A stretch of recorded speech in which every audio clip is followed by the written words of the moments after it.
Good afternoon. Thank you for joining us for today's webinar, Behavioral Health Services for the Nursing Facility Population. I'm Wendy Johnson with the Pennsylvania Healthcare Association. Before we begin, I have a few items to cover. This webinar is being recorded and will be made available on the PHCA website and also will be shared with OLTL, LeadingAge PA, and PHCA. The webinar has been approved for one continuing education credit for all attendees. Credits will be uploaded to NAB within the next 2 weeks for those who have provided us with your unique NAB number, and I will be sending attendance certificates. A survey will be launched at the close of today's webinar. Your feedback is important to us and to our presenters, so please take a moment to complete the survey. All attendees will be in listen-only mode. However, throughout the presentation, please feel free to submit questions using the chat box on the right hand of your screen, and our presenters will address them at the end of today's presentation. Today's webinar is being presented by several individuals with connections to behavioral health services for nursing facility residents throughout the Commonwealth. The 3 nursing facility associations have found the collaboration with OLTL and behavioral health services to be an important one for our members. We believe the readily available services are generally unknown and underutilized. I'll now turn the webinar over to Jamie Buchenauer, Deputy Secretary with the Pennsylvania Department of Human Services Office of Long-Term Living. Good afternoon, everyone. I am so glad there's so many participants actually attending this webinar for education, or actually just for a refresher on such an important topic. As Wendy said, my name is Jamie Buchenauer, and I am the Deputy Secretary of the Office of Long-Term Living. The Office of Long-Term Living oversees the Community Health Choices program and is responsible for the training and communication regarding the transition, and actually was responsible for the training and communication regarding the transition from a fee-for-service system to a managed care system. You may remember a couple of years ago, as part of that transition from the fee-for-service model to managed care, our Community Health Choices program, individuals in nursing facilities receiving aging waiver services received access to Medicaid behavioral health services and were re-enrolled in Behavioral Health Choices, which was an exciting change, obviously, for our participants in our program and actually for Medicaid in general. During the implementation of Community Health Choices, a lot of time and effort was spent on educating managed care plans providers, including nursing facilities, stakeholders, families, and individuals about the new benefits those on Medicaid and in nursing facilities were going to receive and how to access these services. However, at the conclusion of the implementation of Community Health Choices, which actually happened during the COVID public health emergency, I think everybody can agree that COVID intervened and obviously took the focus away of much of what we had talked about during the transition. We know that COVID-19, or the planning, preparation, or just dealing with an outbreak or subsequent workforce shortage has been first and foremost in the work for long-term care facilities, its administrators and staff. The nursing facility staff have worked tirelessly for 2+ years with the focus on keeping your residents safe from COVID and learning how to protect them. But coming out and hopefully out of this COVID public health emergency, it has left residents as well as others with behavioral health issues in your facilities. So our goal today is to provide the information to assist nursing facility staff, connect your residents with the care that they need, as we keep hearing it is now desperately needed after the COVID public health emergency. So I just wanted to set the stage as to why the Office of Long-Term Living, the Department of Human Services thinks it's a critical topic right now. And at this point, I will turn the program over to Kristen Hauser for some welcoming remarks. Thanks, Jamie. Good afternoon, everyone. This is Kristen Hauser. I'm the Deputy Secretary for the Office of Mental Health and Substance Abuse Services here at the Department of Human Services. So again, thank you so much for attending today's webinar. It's great to see we've got just under 100 folks joining us today. really appreciate your time and attention to learning more about accessing behavioral health care in nursing facilities. When Community Health Choices was implemented, it really presented a new opportunity to provide expanded access to mental health care for adults who are residing in nursing facilities. And we certainly know that the advocacy community was really enthusiastic about the development. They're always eager to hear how it is going and asking us for information about how frequently things are being utilized and are we surveying, and they're just very aware that behavioral health is a need that can often go undetected and underaddressed in congregate settings, and really want to support the work that we've all been doing to try to expand access. So just to sort of pull back a little bit, we really do recognize that the population in our country as a whole is aging. With improvements to healthcare, people are living longer lives, and often means that the frequency with which adults may be living in nursing facilities is also likely to continue to increase. And as we know, mental health care is healthcare, and the way that it's been traditionally separate from other kinds of healthcare, I think, has created some barriers, or sometimes just makes it easier to overlook. So it's just so important that we are creating linkages and supports for adults who need behavioral health care to help with mental health needs or substance use disorders or other behavioral needs. And while the awareness that older adults often have mental or behavioral health needs has been growing in general, there's just no way for us to overlook how the impact of experiences during the pandemic over the past few years has really exacerbated the need for these supports for so many people, really of all ages. But for older adults in particular, factors such as being at higher risk of serious health outcomes if the virus was contracted due to nothing more than age alone definitely increased a sense of fear and trepidation and uncertainty about how to go about living in the world, and impacted the daily life for many older adults. And I know this from my own parents and their friends sharing their experiences and worries about getting their health care and getting their groceries, and managing having family members in and out of the home. It really changed the sense of safety and predictability that we were all used to living with previously. Additionally, the need to mitigate the spread of the virus that you were all so active in really resulted in an increased sense of isolation for a lot of individuals who were in congregate care settings. And I'm sure you know better than anybody that when outbreaks occurred, facing those very real dangers of detrimental health outcomes, fear of infecting others, and all of those ripple effects, really had a big impact on folks who lived through it. And I know I am preaching to the choir about that. So given all of this, we're really pleased that we've been partnering with the Office of Long-Term Living to provide an overview of behavioral health services so that you know what kinds of care are available, how service coordinators can make linkages to behavioral health care providers, and recognizing that supporting the emotional and behavioral well-being of the residents that you care for by helping them get access to mental health supports or behavioral health supports not only benefits the quality of life for them, but improves the quality of the work environment for you and helps promote the value of wellness and integrated care throughout your facilities. So I just wanted to close by thanking you very much for spending time with us this afternoon.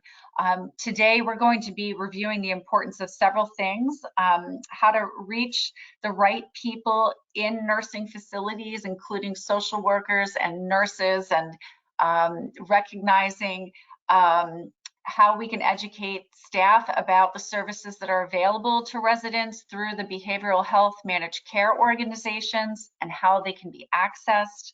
We'll be hearing about best practices in nursing facilities and discussing the top 3 behavioral health training topics for nursing facility staff. So thank you once again for your time and attention today.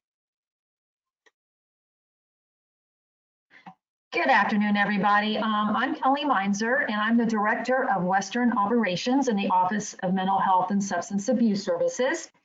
And one of the areas that we thought we would do after each presentation or topic area is kind of provide some questions for thought, and would ask that people participating in this webinar today put their answers in the chat, or questions in the chat box as well. And as time permits, in the end, we will go over some of those questions, but regardless, we will also be collecting these questions and hopefully in the future, creating a frequently asked question document as well.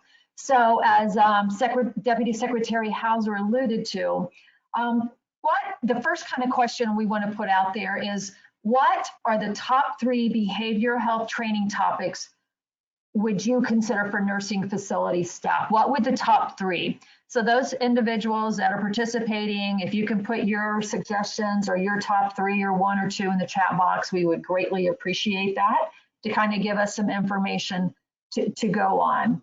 Next in our agenda is behavioral health managed care organizations, and what type of services are available through behavioral health managed care, as opposed to like CHC MCOs. And then there is going to be some discussion between our behavioral health coordinators, briefly kind of go over some of the engagement that has been tried to date with some nursing facilities. And then at the end, there will be some more questions. So again, I'm going to turn it over to Duncan Bruce, who is the Director of MCO, Managed Care Organization Integration for Community Care Behavioral Health. Duncan? And then I ask that each behavioral health coordinator, as you speak, introduce yourself after that. Okay, great. Thank you, Kelly. So as Kelly said, I'm Duncan Bruce. I'm the Director of MCO Integration at Community Care Behavioral Health, and Community Care is one of the 5 behavioral health MCOs that operate in Pennsylvania. And in a minute, we'll have a slide that shows where we're all at. So I'm going to just take a few minutes to review the Behavioral Health Choices program, and hoping it provides a little bit of background and context for some of the additional information that you'll hear later on in today's webinar. So Health Choices is the name for Pennsylvania's managed care programs for Medicaid recipients, often referred to as Medicaid. It really has 3 sort of separate but integrated components. One piece of it is the physical health managed care organizations, which obviously cover physical health care for Medicaid. Second piece is the behavioral health managed care piece of it, which we cover behavioral health. And the third piece is the Community Health Choices program, which covers the LTSS benefits. So we're really just going to focus mainly on the behavioral health managed care piece of it today, but did want to say, even though each 3 of these elements are managed by separate and distinct managed care organizations, we do all work very closely in an integrated fashion to make sure all of our members have coordinated and integrated care. If you could go on to the next slide. All right, so I'm not going to go over every point here, but just wanted to give a little bit of background history. So back in the mid-1960s, a county-based service system was established, and you'll see how that's sort of relevant in a minute or two. For Behavioral Health Choices, the Office of Mental Health and Substance Abuse Services, OMHSAS, oversees the Behavioral Health Choices program, and you've already heard from a few folks from OMHSAS today. OMHSAS works very closely in collaboration with all of the Commonwealth counties and multi-county entities, and also closely with all of the 5 behavioral health MCOs. And lastly, just to give a little bit of perspective, the Health Choices Behavioral Health Managed Care sort of program started back in February of 1997. So if my math is correct, I think it's 25 years old this year, so sort of a silver anniversary, I guess. If you want to go to the next slide. All right, so just a couple of things I'd point out about Behavioral Health Choices. As I mentioned, it is an integrated human services model where all those 3 pieces, the physical health, behavioral health, and the LTSS piece of it, all work closely together. But when we're talking about behavioral health, it really is an umbrella that covers mental health conditions, SUD or substance use disorders, and some developmental disabilities as well. Behavioral Health Choices operates under the direction of the counties. And what that essentially means is that each county gets to pick which behavioral health MCO they would like to work with. Whoever they pick then provides the behavioral health coverage through the Behavioral Health Choices program for all the individuals who are Medicaid eligible in that county. And that differs a little bit from the two other programs, physical health, health choices, and the CHC program, where you have a choice. For behavioral health choices, the behavioral health MCO that covers an individual depends upon the county in which they live in. And the last thing I just wanted to just briefly mention is that, as we know, Medicaid is typically the payer of last resort. So when we're talking about behavioral health too, so it's important to keep in the back of our mind the role that Medicare or other insurance may play in regards to that. If you could go on to the next slide. All right, this is a slide that shows you the state in-plan benefits. Every behavioral health MCO, no matter what area or county or zone you're in, has to cover all of these services for our members, and they're broken down by the mental health services on the left and the SUD treatments or programs on the right. And probably a lot of these you're all very familiar with. If you want to move on to the next slide. So in addition to those state in-plan benefits that we all have to cover, all of the behavioral health MCOs can actually cover additional services called in lieu of or supplemental services. And they're really programs or services outside of those state plan benefits. They vary from region to region, county to county, and they're often developed to meet the needs of a specific maybe geographical area or a specific population. There are so many of them, and they vary so much between region. It's really not possible to list them all. But I did want to point out that that's why it's important to sort of know the behavioral health managed care organization that you would be working with in your county, because we can definitely all help you figure out, are there any supplemental services that might benefit individuals that you're working with? If you want to go on to the next slide. All right, this is a breakdown of the 5 behavioral health MCOs in alphabetical order. All of our names on the left, and on the right shows you the specific counties in which we operate. And if you want to go to the next slide, you'll see the same information, but it's just in a visual format, a map, again, showing you where we all operate in the counties that we cover. And if you want to go to the next slide, the last one that I have, I think. So I just did want to sort of wrap up by saying, all behavioral health MCOs have staff that, can answer your questions, whether it's our customer service department, care managers, some of our physicians, psychologists, etc. We're all happy, willing, and able to talk with you, answer any questions you may have. We can do stuff like help you find providers, make sure members are receiving the right type of services, make sure those services are actually covered. We all have member lines, we all have provider lines. I could probably have put 25 more bullet points on there. But again, just wanted to sort of put out there, there's lots of things we can do to enhance coordination and collaboration, and we're all ready, willing, and able to do so. So that was the last slide I had for the sort of the brief overview. I did want to take a quick second, because I know the next piece on the agenda was all of the behavioral health MCOs. We're just going to take a second, I think, to review some of the sort of outreach and coordination, collaboration, and education efforts that we've all done. So I'll just sort of rattle off a couple of the things that I know from community care side of things that we have done. And I'll just sort of quickly go through them, not take too much time, but also want to mention any of these that I mentioned, we're quite happy to sort of do it again if it's sort of aid and benefit in getting the word out about behavioral health. So quickly, we have made individual calls to all of the nursing facilities in our zones and offered sort of in-person or telephonic meetings to review anything behavioral health related. We have done surveys in nursing facilities. We've done or offered lunch and learns. We've done a number of in-person training and conferences. We do have information on our website, Behavioral Health 101 trainings and a few other topics.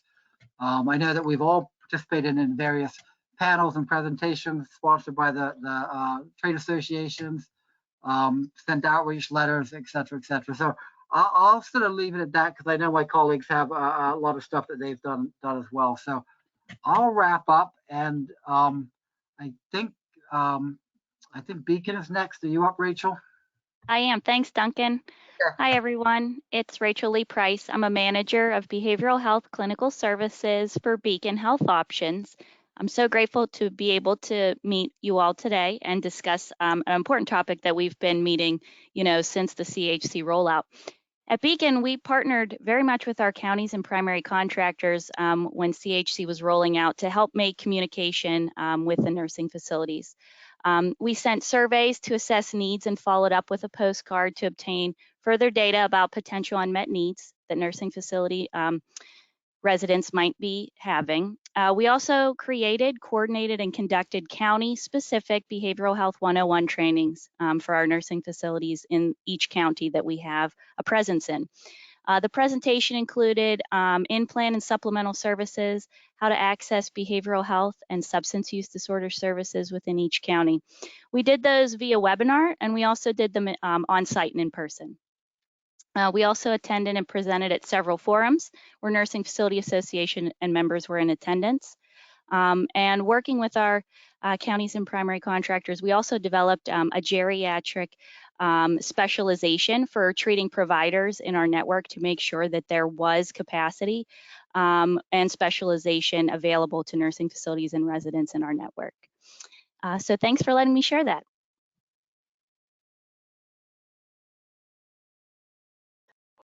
Thank you, Rachel. Joe DeMeo from Community Behavioral Health, if you'd like to introduce yourself. Good afternoon, everyone.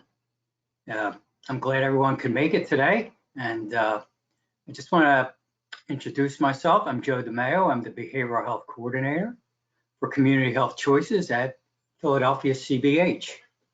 CBH is the Behavioral Health Managed Care Organization for all Philadelphians under Medicaid, as well as the dual eligible population.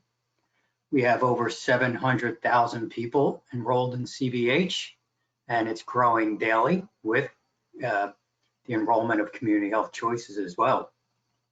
We have over 200 providers in our network, able to deliver all levels of care to all populations.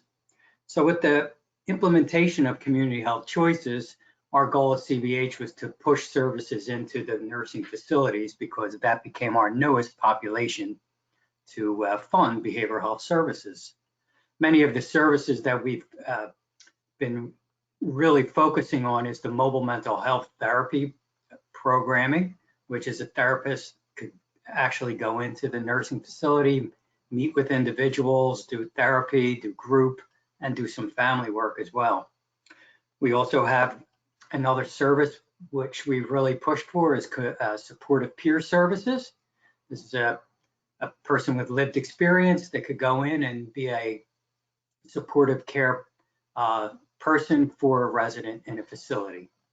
Of course, the pandemic has stopped some of these services, but a lot of it is still available through the telehealth, through the emergency COVID emergency. One of the other really fascinating things we've done is to push trainings for the nursing facility staff. We have a whole training department at the Philadelphia Department of Behavioral Health, and we've encouraged nursing facility staff to become certified in mental health first aid training. We've also provided residential treatment training to nursing facility staff, as well as crisis management. So these trainings are still available, so nursing facilities can utilize these through virtual at this time. So my last, before I pass it on to my next presenter, just one number. If you're from Philadelphia and you're on this call, I'm going to give you a phone number and just write it down. It's very important. It's 1-888-545-2600. This is CBH Member Services. It's 24/7. You'll speak to a live person, and any questions about behavioral health you may have, providers, treatments, they'd be glad to answer any of your questions. So thank you for hearing me a little bit today, and I'm going to pass it to Lauren from Magellan. Yes, hi, thank you. So hi, this is Lauren Keene from Magellan. I'm the Director of Integrated Health here. And, you know, similar to what I know has already been mentioned, at least annually, but in more recent years, also twice a year, pretty much, we've been outreaching to nursing facilities to ask about, you know, behavioral health supports, looking for opportunities to enhance supports offering trainings, including Behavioral Health 101, and making connections or building bridges between nursing facilities and community supports as it's been identified as a need. We have, especially in the beginning, are surveying providers, our provider network, to identify providers who have experience working with older adults and those who'd be willing to contract with nursing facilities to provide the behavioral health supports. Additionally, we have contracted over time with several behavioral health providers who specifically gear their services to go within a nursing facility to provide those supports, whether it be just medication management or also, therapy options. Of course, all of us, I believe, probably have all attended many regional trainings and association conferences, state calls. We've engaged also our provider network and done presentations just to continue to explain community health choices, the supports that are available, the opportunities, and so on. More recently, actually in partnership with Keystone First CHC, we did have an opportunity in a particular county where we were engaging with the ombudsman and trying to partner also with a crisis provider to increase education on mobile crisis supports. Again, looking for opportunities to provide additional education and partnerships. So that's newer, and we hope to have more information to come in the future on that. As well as something that we've been working on starting last year and certainly has rolled into this year is our assessment that, there's opportunities for certified peer specialists to have more engagement within nursing facilities and reaching out in our normal outreach to nursing facilities in our communities to look for partners to engage with our peer specialist agencies to provide those services within a nursing facility to the residents. We're going to hear a little bit more about that later, so I won't go into too much detail, but those are some of our initial things that I wanted to highlight. I think that there's a lot of partnerships going on, there's a lot of outreach going on, and it's probably similar across some of our behavioral health providers here, but it's always good to continue to reinforce that we all are providing this outreach and engagement and really looking for those opportunities, and that we're all ears over here too when there's an identified need. We're certainly interested to hear about that and look for ways that we can meet that need. So I will go ahead and kick this over. I believe this goes next to Brian at Perform Care. Hi, thank you. My name is Brian Gannon. I'm a manager of behavioral health programs at Perform Care. And I think, what I have to say is very similar to what the others before me have said. As the CHC program rolled out, we spent a lot of time reaching out to the nursing homes to have some coordination meetings and educational meetings, and looking for opportunities to coordinate with them for to meet the services. So some of the things that we're looking at doing here moving forward is to expand the use of peer supports services, certified peer support, and to find some other opportunities with nursing homes where we can coordinate and develop some consultation services as well.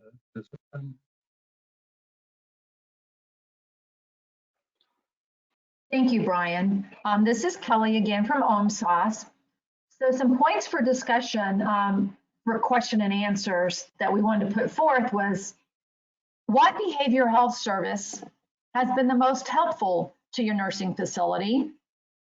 And what behavioral health service do you currently need that you do not have access to? So again, if you can provide those comments to the chat, we'd appreciate it. And next, we're going to hear from Community HealthChoices MCOs, their coordinators, and that will be John McFarland. Will start us off, and he is the Director of MCO Integration, Relations and Policy at UPMC Community HealthChoices.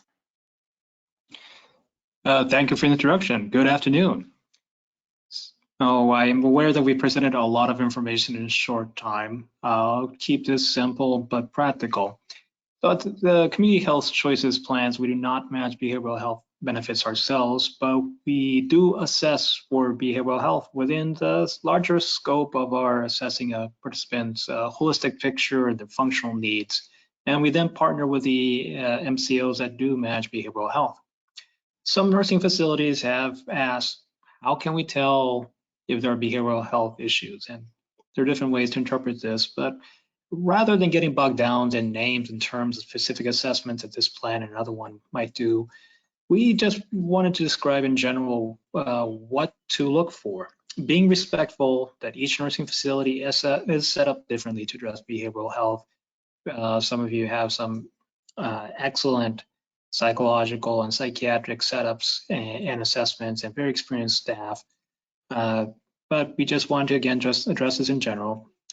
One concept to take in consideration always is to beware ageism and what might be considered quote unquote normal at their age, avoiding some stereotypes. And just keeping in consideration that 1 in 4 people in the USA have had a behavioral health issue or diagnosis in their lifetime. And with seniors, it tends to be 1 in 6 in a year for official government stats. So here are some things that our assessments would be capturing. An adjustment disorder could look like sadness, boredom, and disruptive behaviors, people who might be sabotaging your stay so that you discharge them back home. Depression, again, the obvious, sadness, loss of pleasure, too much sleep, too little sleep, problems concentrating, change in appetite, change in activity, talking more about death. This can be driven by many different conditions, medications, and so on, but it could also be a sign of depression. Anxiety, avoiding things, hoarding, sudden agitation, repetitive behaviors. I can throw in also petty forms of trying to establish control over some situations. Psychosis can be describing odd perceptions, odd sensory experiences, some feelings of persecution, everyone is out to get me. And substance use, which may also happen at facilities. Intoxication-like symptoms not accounted for by a medical diagnosis or that is not responding to treatment. So it would be some of the things we would be looking at. Again, our data would be coming from your minimum data set, and our service coordinators, our own staff going in and meeting with our participants. But these, in general, some flags. A person might have behavioral health issue, might be accounted for something else. Bottom line, talk to your leading doctor and discuss it further with the person. With that, I'm going to turn it over to my wonderful colleague, Heather, to discuss further what we do. Hi there, this is Heather Clark from PA Health and Wellness. Just wanted to quickly talk about how you can access behavioral health services. We prefer that if you have a participant that is in need of behavioral health services, that you let the assigned service coordinator know. The assigned service coordinator can help facilitate some of those behavioral health referrals and assure that those behavioral health services are secured. Also, the service coordinator does have internal contacts at all of the CHC MCOs that can provide assistance in scheduling some of those behavioral health services in coordination with the service coordinator. Also, the preferred door, not ready for that slide quite yet.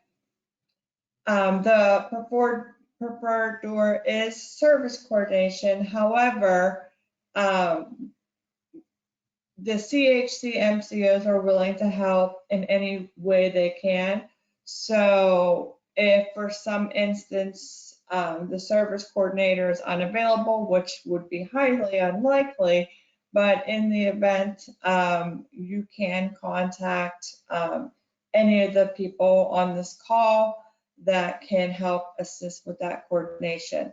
Also, if your facility already has a psychiatry or therapist as a service provider, you do not need to change providers. As long as they are credentialed, they can continue to keep seeing those providers just let the assigned service coordinator know so that they can incorporate that service into their person-centered service plan. And then you can forward slide. And Sarah will pick it up from here. Hi, good afternoon, everyone. This is Sarah Reidnauer from AmeriHealth Community Health Choices / Keystone First Community Health Choices. We'd like to talk about BH, if there's a BH, a behavioral health need that should be addressed during nursing home transition. As you can see from the slide, we believe that it is critical that any BH needs be addressed in the nursing facility be planned for when an individual is planning on transitioning. So if a participant or a resident of a nursing facility is being prescribed behavioral health medications, we'd like to make mention that wait lists for psychiatric care in the community make it essential for the nursing facility and the service coordinator to collaborate to coordinate and plan for this need in the community. Alternatively, if the BH medications are going to be managed by the PCP in the community, we need to know that as well, just so that we can be sure that service and that treatment continues. If a resident has current behavioral health therapy services that they're receiving in your facilities, we also request that you notify the service coordinator of those current services so that, again, we can coordinate those services in the community, making sure that those things are planned for and that we can have a seamless transition, both of the individual going into the community, but also their behavioral health services. And then substance use and supports. So participants who have a history of substance use concerns, think about if they have opioid addictions, if they have addictions to any other medications or drug issues, alcoholism, etc. Oftentimes these individuals can maintain sobriety in the nursing facility because of the rules that are established in the facility and because of the structure that is able to be provided by the nursing facility. However, oftentimes when those supports are absent, once the individual goes into the community, they need extra supports in the community to maintain that sobriety. So we would ask that this be something that would be in the forefront of your thoughts when you're talking about a nursing home transition, so that you and the service coordinator could work together to ensure that those support services would be available in the community to help the individuals maintaining sobriety. And I do have noted there that because this is substance use is a highly sensitive topic as far as HIPAA, it would require that an updated consent be signed. So, the earlier that we are aware of this need, the better, so that we can get that consent signed so we can have open discussions with both you and the nursing facility if there's a nursing home transition coordination agency and anybody else that may be involved. Thank you.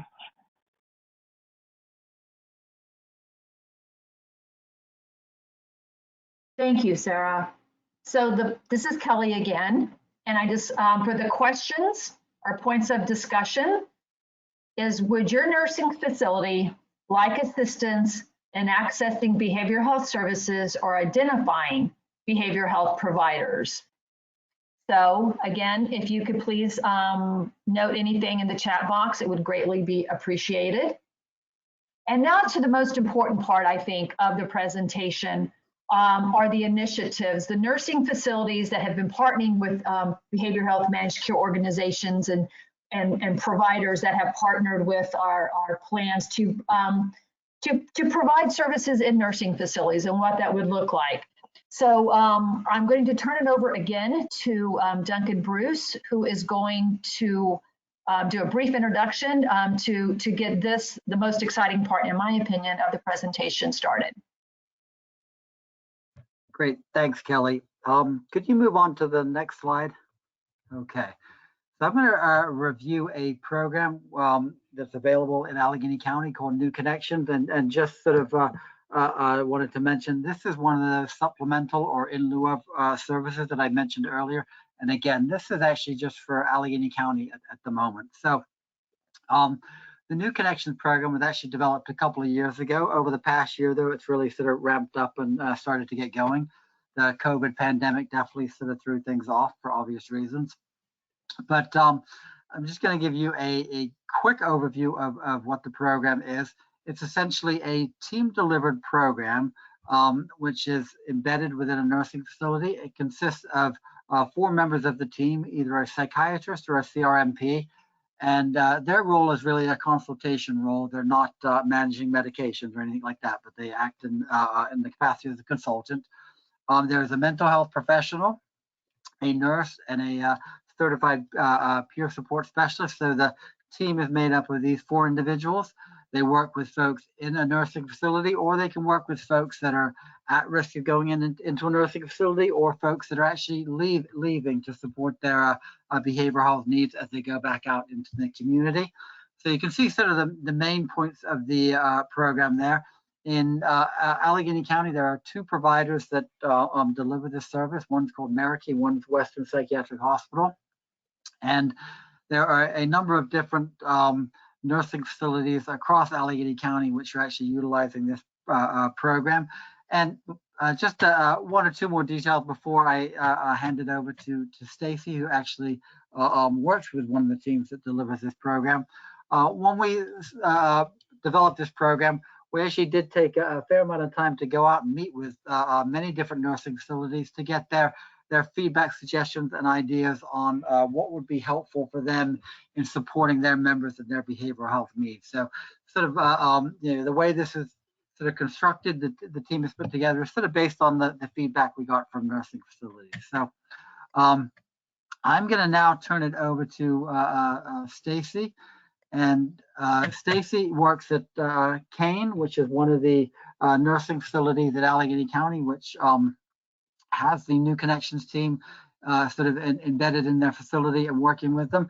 And Stacy can definitely give you sort of a flavor of how that's worked so far and some of the benefits of having the team working with them. So Stacy, I'm gonna turn it over to you. Good afternoon. My name is Stacy Williams, and as Duncan said, I am the social service supervisor for Kane Community Living Center in Scott Township.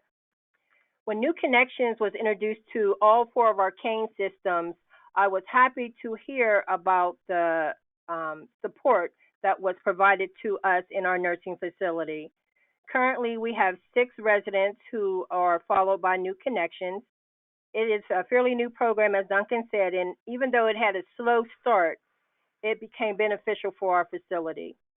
New Connections came into our facility and met with our staff, our residents, and their families to see how they can assist all to help manage the residents' behaviors. Kane is basically a geriatric elder population. This has been a very beneficial program. We have seen a decrease in our behaviors, and our residents look forward to meeting with the New Connection team to go over anything that causes anxiety or some discomfort for those who are able to verbalize that to the New Connections team. In addition to coming into our nursing facility, they offer a discharge assistance for those planning to transition back into the community regarding their behavioral health needs. This is greatly needed as most of the behavioral health and mental health agencies and facilities in Allegheny County have either merged or they have decreased in numbers. So it is an awesome task if you are looking for a program to come into your nursing facility, especially those that are short-term and looking for behavioral health specialists to support them as they transition home.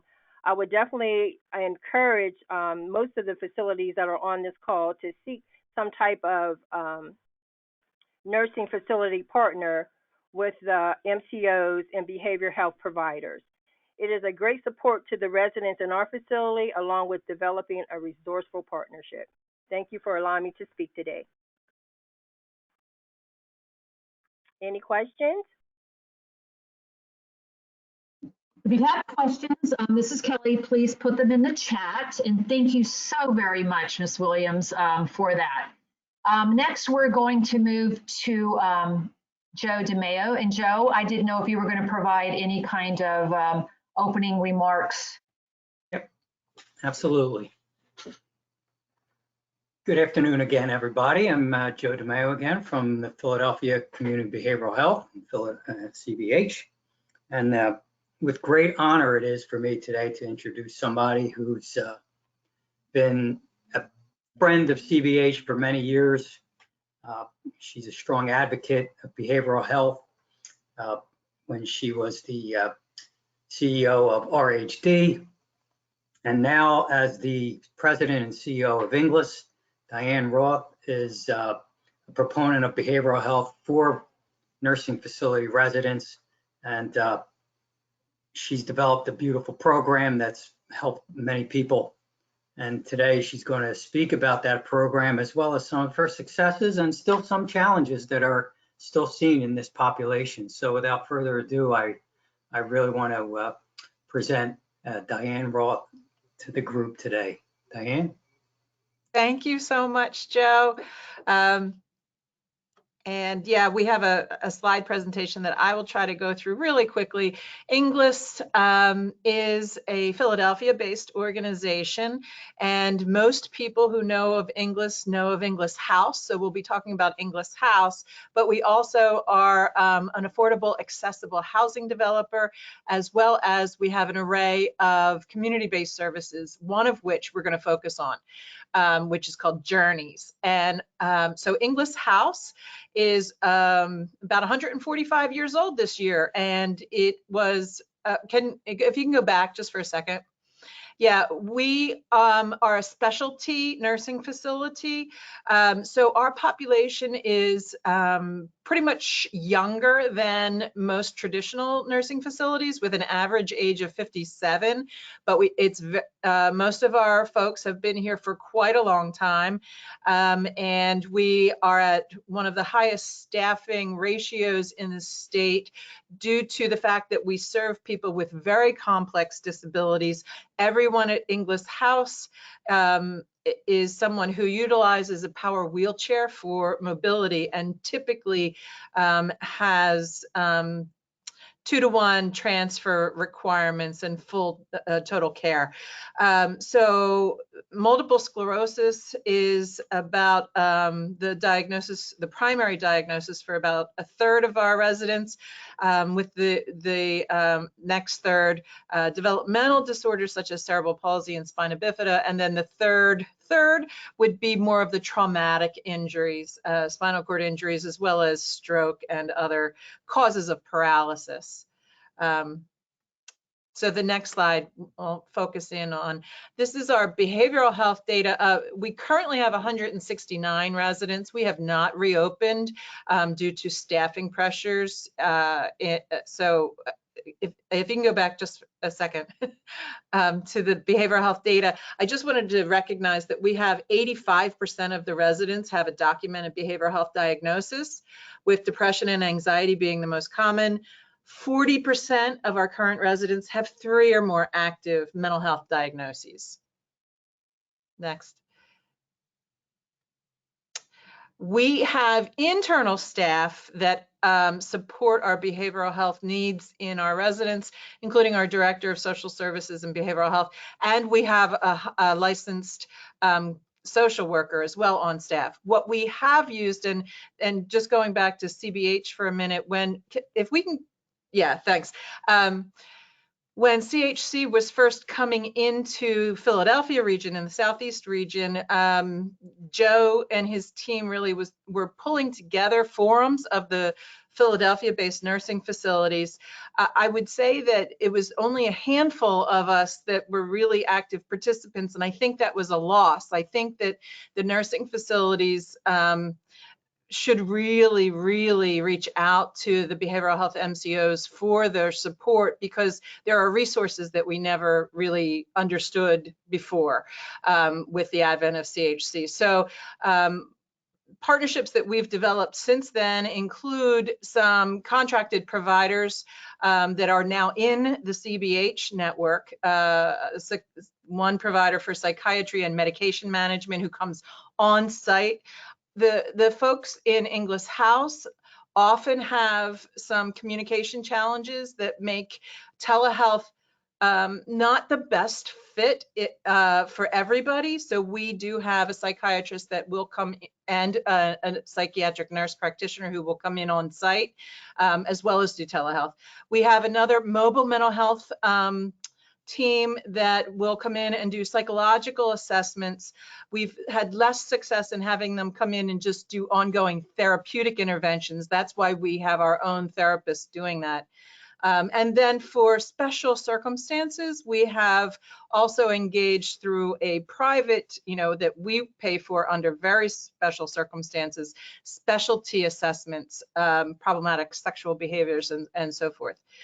And then the best part is an English program called Journeys, which is a community-based mobile certified peer specialist service. Next slide. And we have one of our top-notch certified peer specialists on the call today, so she will tell you more about her services. But I wanted to give you a little backdrop. So Journeys is a certified peer specialist program, but it's specialized, and it is focuses on people with complex physical disabilities or chronic illnesses with a mental health diagnosis, with trained certified peer specialists who have similar life experiences. And we started this program, and it was the first OMHSAS licensed program, to certified peer specialist program authorized to use telehealth before the pandemic. So when the pandemic hit, we were really ready to rock and roll with that. And Paula can talk about her experience of providing the service through telehealth through the height of the pandemic, when the residents in Inglis House were not able to receive visitors. Next slide. The other thing that we did, though, was Inglis was opening a new apartment complex right around the corner. And so in May, we had a list of about 29 people in Inglis House who were really interested in transitioning to independent living. So we formed a little sprint team to make sure that those residents were as ready as possible to apply for the apartments, because it's a fair housing requirement that, it's kind of first application in type of deal. So we couldn't have preference in that way. So we had our IDT team engaged in the discharge planning process for those 29 people. But we started, and I think many of the CHC transition teams and nursing home transition teams represented on the call today were probably partnering with us in this sprint. We did bump into, circumstances where a capacity assessment was needed, even though we were kind of far along in the transition process. So we needed to reach to our external CBH provider partners to get some of those capacity assessments and some other assessments for the discharge process. And at the end of that process, 8 months later or so forth, 5 residents successfully transitioned to new apartments. So you see, it was a pretty intensive time, and we had a lot of learnings. And I think Paula, our certified peer specialist, can share more of the details of that journey for those residents. I also, if in the next slide.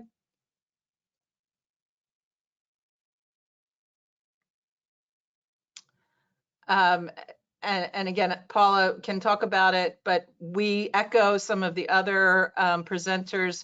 You need to have your behavioral health your provider on the IDT team.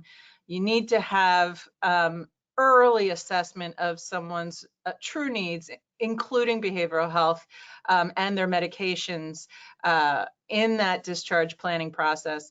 But what I think is also important for Paula to speak to is how important a service like a certified peer specialist is for someone who's going through that transition from before leaving to after being in their new home.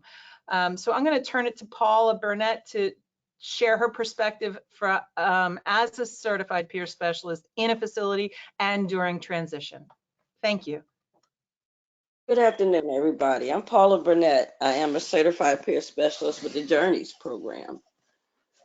A little bit, I was hired in February of 2020, no sooner than the pandemic hit. The very first person I worked with that identified they wanted to live independently, I worked with them through the pandemic. And I was there basically during the time for support, reassurance, advocacy, and just being a listening ear, because as we remember the pandemic, pretty much everything shut down. But this particular individual, the very first person that I worked with and walked with through the transition from English house to their own apartment, was close to a year process because of the pandemic. However, after we got close to where things were opening up, she was identified for Belmont Gardens, and she was able to move. The person was able to move in March of 2021. So here we are a year later in a transition. I'm not going to tell you that it was easy for the transition, because this is like something new, as I'm hearing previously from the other folks who had just spoken, and I want to thank you for such wealth of information. The importance of when someone is inside of a long-term care facility, especially a nursing home, to have that specialized team in there, the psychiatrist, the therapist, the social worker, even wellness groups on mental health topics, the support and gaining the support they would need. And before the transition, actually before leaving the long-term care facility, for the behavioral health services to be set in motion, set in plan. Because what can happen is, if you just get discharged and you're told when you get into your new apartment, call behavioral health agencies and set up your care. Many of us know today, even due to the pandemic, is that right now we have many agencies who had capacity for outpatient care. And there are folks who put on the waiting list. So what happened is, whatever care they was given while in the long-term care can possibly stop once they transition. The good thing is that they still have someone who walk through that journey with them, still be able to help support them and calling agencies, finding resources, help them call a service coordinator, help them call CBH, help them call whatever they need to stress the importance of getting care. As our transitions and as the many other 5 of the other individuals left, we notice the learning that there are people who can transition and have care already in place. So this is like, for me, it's a new step. I'm a CPS who started off working in residential programs, behavioral health residential programs. So this is new for me. I haven't transitioned with anyone from a long-term care to independent. I have worked with people who was independent and had to go into long-term care. It's just been a great experience, and I do one of the things that was mentioned on the slides is mental health first aid. And we do have an older adult mental health first aid program that can be provided now via Zoom for our nursing home facilities. Thank you. And I do believe Paula is a mental health first aid certified trainer too. So, yes, and I'm certified to do the older adult as well. Great, thank you.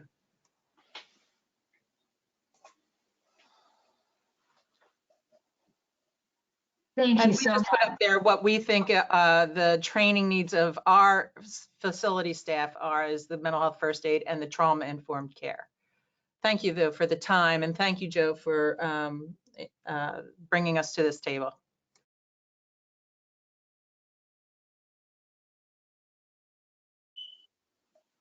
Thank you. Again, this is Kelly. Joe, will you be introducing Tara as well?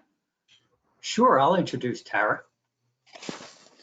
It's another great honor to introduce somebody that CBH has worked with in the past year or so to help us along with one of our innovative programmings called PEACE. Tara Winter was formerly the vice president of at Genesis at Chapel Manor, a nursing facility in Northeast Philadelphia, which we've been able to work with in bringing a lot of our members out of inpatient units or other facilities to live at Chapel Manor and receive behavioral health services as well. So without further ado, again, I'd like to introduce Tara Winter. Tara, it's good to see you. Hi, thank you. Again, yes, my name is Tara Winter, and I am a licensed nursing home administrator and the former nursing home administrator at Chapel Manor. And I couldn't agree with Diane more in her the previous presentation about utilizing the behavioral health MCOs. And what really captivated me was that CBH, we're both in Philadelphia, you know, they're supposed to be a part of the interdisciplinary team, which I think is shows that they're not a vendor, you know, they're a partner. They want to assist the nursing facilities in the populations that we are now seeing, which is challenging behaviors, including mental health diagnoses, drug and alcohol abuse, and homelessness. These are all very challenging behaviors, and CBH is a great partner in capitalizing and taking credit for what nursing facilities are already doing and providing additional resources and support in being able to manage these residents. Also, an opportunity to support employees and the educational programs that they bring are tremendous, and all staff should obviously be included in crisis management training and mental first aid, which we completed at Chapel Manor and still completing with new staff and so forth. But yes, we did enter into a partnership with the PEACE program and taking on these challenging residents that are in communities that need the skilled nursing setting, and really providing those resources and support and doing that as a partner with CBH. Thank you.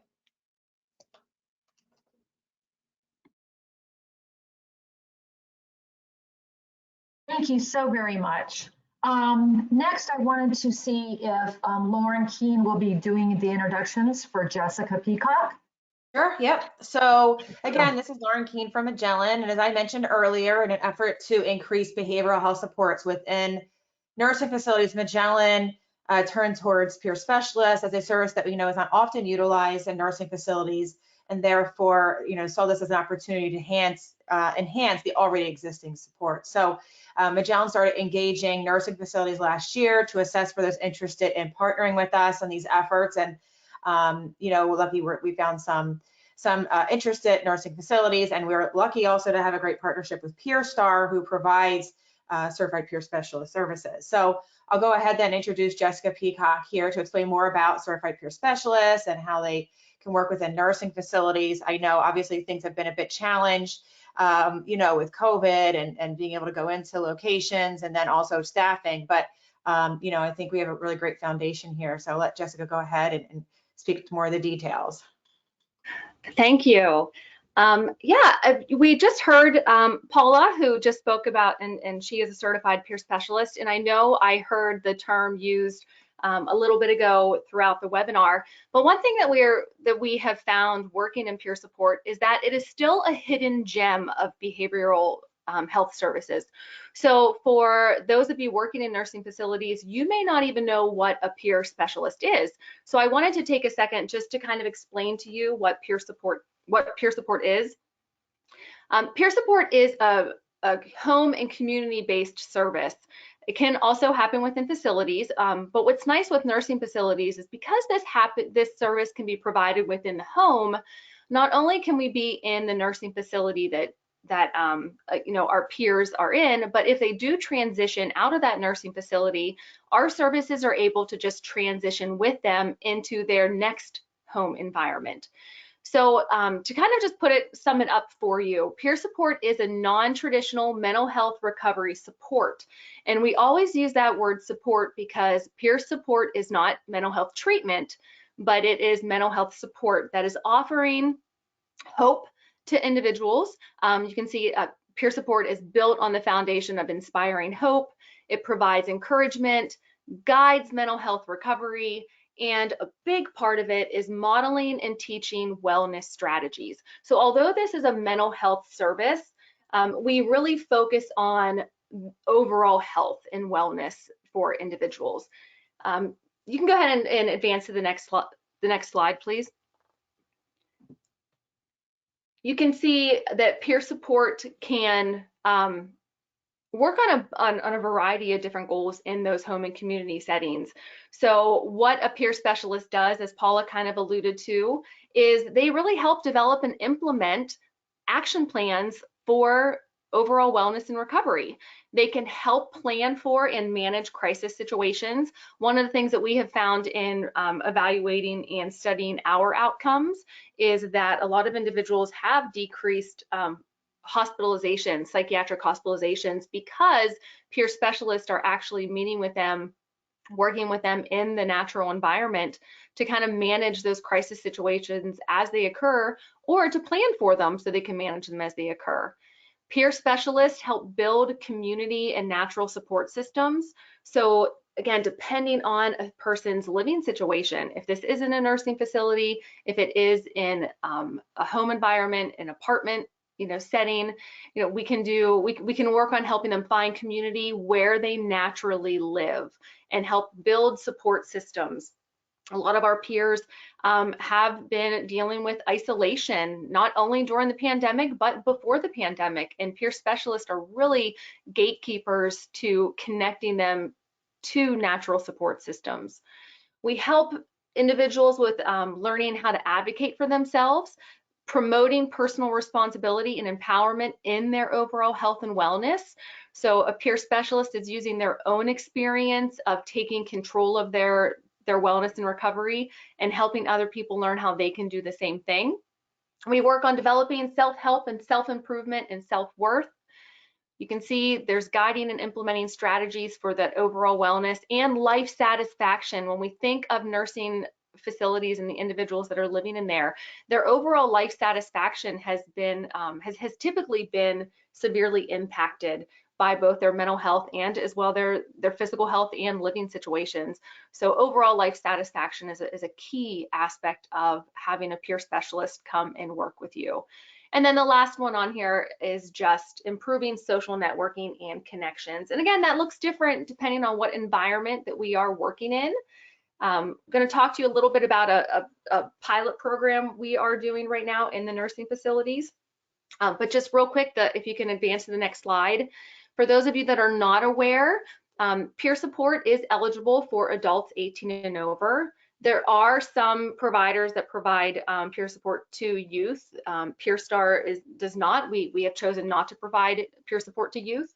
However, in a nursing facility, adults 18 and over who are Medicaid eligible and who have a mental health diagnosis with a functional impairment. So I always emphasize the fact that not only is there a mental health diagnosis, but that diagnosis is actually causing them to have difficulties living, laughing, loving, and playing.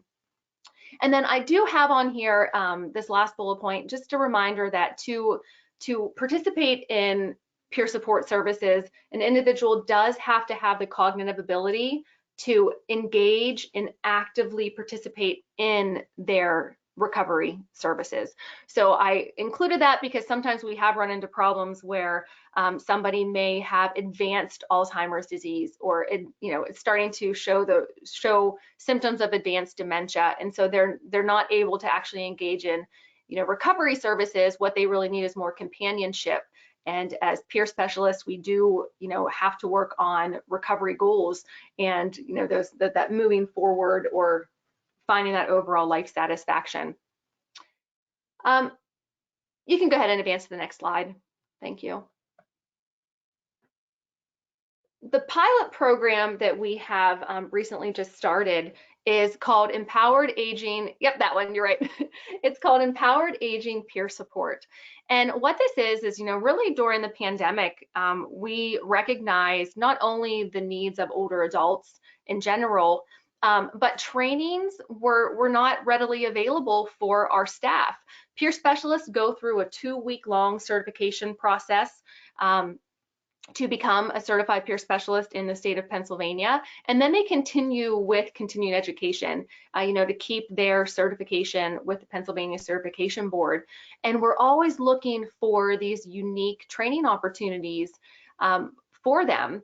And again, unfortunately, during the pandemic, those opportunities were very, very limited. So what we did is we actually created our own older adult training curriculum for our staff, and we called it Empowered Aging Peer Support.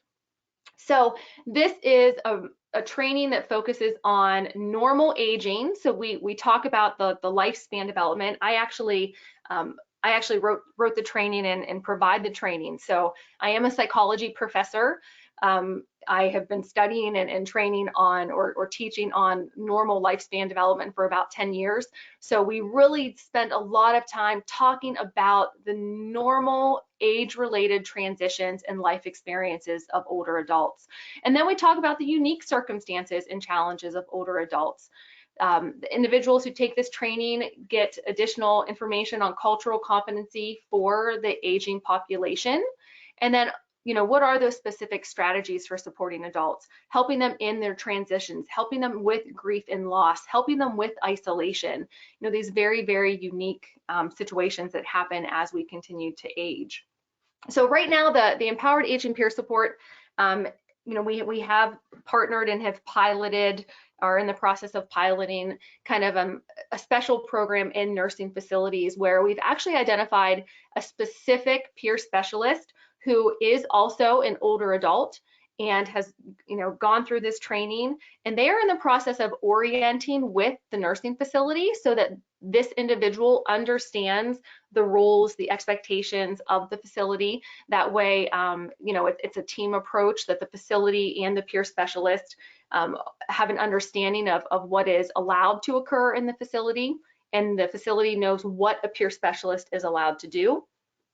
We are continuing to work on that facility to really look at the recreational activities that are available, the wellness opportunities and resources that are available, so that this peer specialist can really have all the tools that they need to help the individuals that they're supporting in their natural environment, to help them in that home setting with realistic and practical strategies that can help them with their mental health and help them with their overall health and wellness.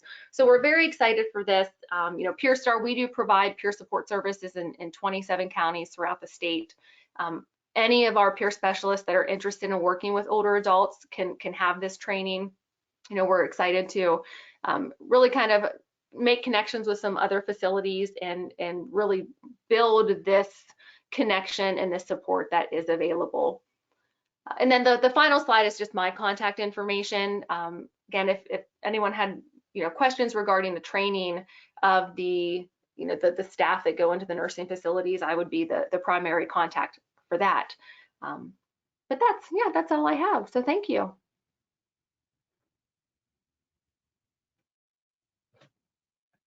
Thank you so very much, Jessica, for the and everyone, excuse me, everyone from the provider and nursing facility for this information. Again, I thought this was going to be the most exciting to be able to hear. And we do have some time left. And I just wanted to check back in with Wendy.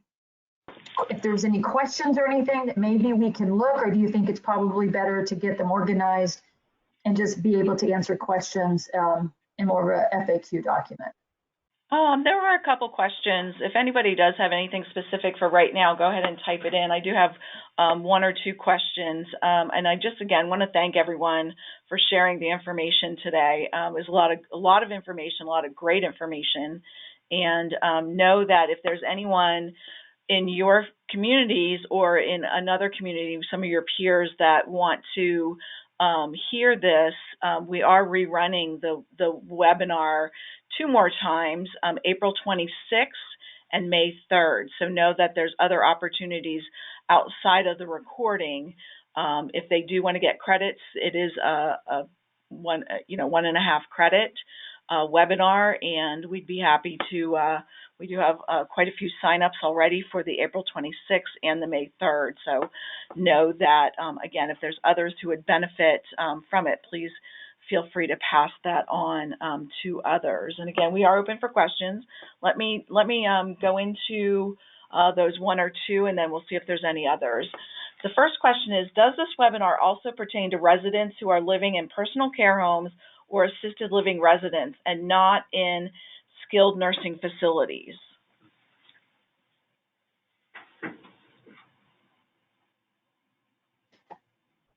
Hi, this is Kelly Meinzer from OMHSAS, and I can answer the question. As far as the what Duncan Bruce at the very beginning kind of went over and reviewed some of the what we refer to as the state plan services. Those are services that are available across the state to any member in Behavioral Health Choices that meets the criteria, if there is any medical necessity criteria, but would be eligible to receive those services, whether they are in a nursing facility or a personal care boarding home or assisted living. So that's going to answer the general question. Some of the peer support services, for example, is available to anyone that again, there's different criteria that need to be met, even outside of nursing facilities. There's different programs that work with individuals in the community and maybe not necessarily in nursing facilities, but that is a service, for example, that's available to everybody.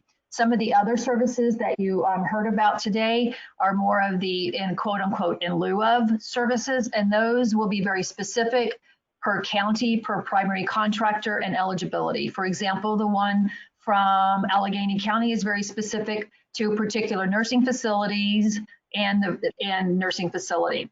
So I don't want to confuse everybody, but yes, a majority of services are available for individuals in the community.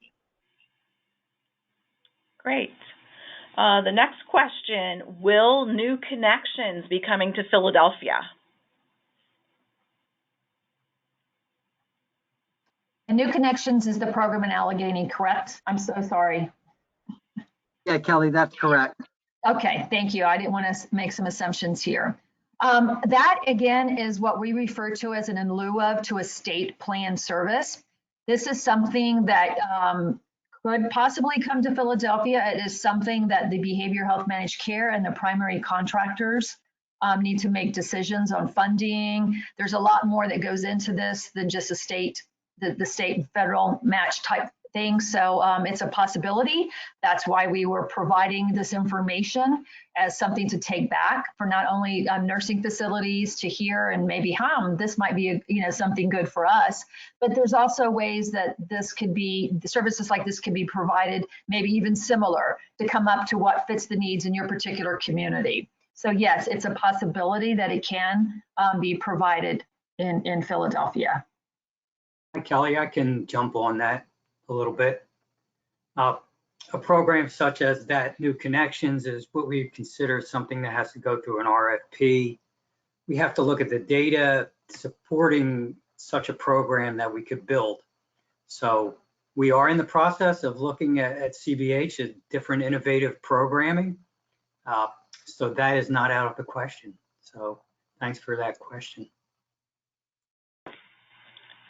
Okay, and another question, can you please repeat, it's more of a request than a question, please repeat the 800 telephone number for Magellan.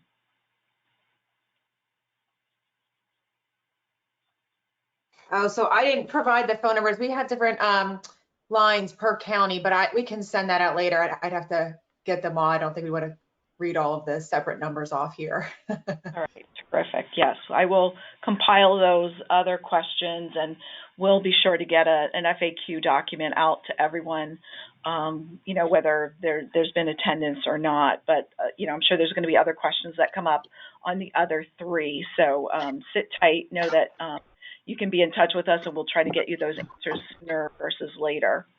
And this is Kelly. I also can encourage you to all reach out to each behavioral health managed care organization has a website, and those provider numbers as well, but member numbers for each contract, each county should also be available on those websites as well. So we can also provide them, you know, as part of this, you know, forthcoming document. All right, terrific. All right, well, I just want to thank everyone again and just remind our attendees to stay on and complete the quick survey. That feedback is really helpful and important to us. Today's webinar has been recorded and will be made available on the PHCA website, and I will be sending a follow-up link out to attendees as well. And again, just want to thank the presenters. It was a lot of information. It was a lot of good information, and we're hopeful that it is raising awareness for very valuable services that are made available. Just want to wish everybody a great remainder to your day, and stay well, everyone. Thank you. Thank you.